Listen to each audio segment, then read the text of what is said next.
Minister of Transport and Aviation, the Honorable Hannah Martin, told us today that airports around the country have reached a critical state. All right, the minister told Janelle Ferguson that government must find $200 million for upgrades in order to meet international standards.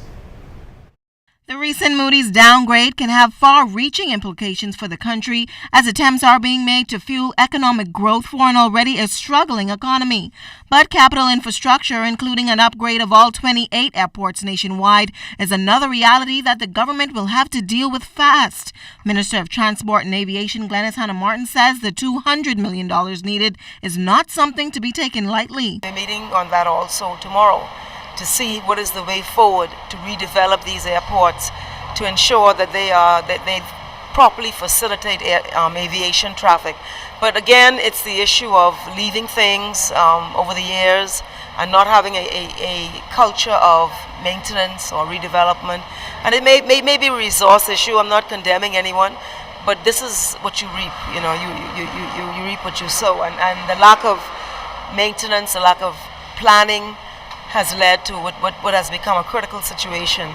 The Transport and Aviation Minister noted significant growth in population on a number of the family islands, which has increased the demand for air travel. She says that they have to ensure that the airport environment is safe, well managed, and welcoming. Had major growth in certain of them in North Eleuthera, in Exuma, and the infrastructural development has not matched the issue.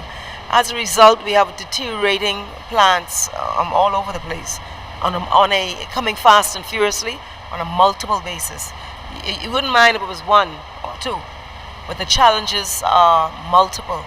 But the main question is, where will the government find the money to fund the much-needed airport upgrades?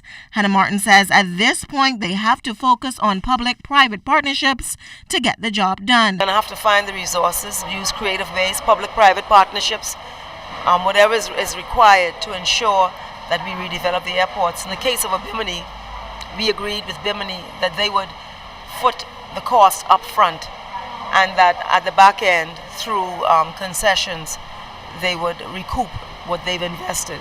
That way we avoided the initial development cost. So things like that or other methodologies will have to be utilized. It has to be done. Janelle Ferguson, ZNS Network News.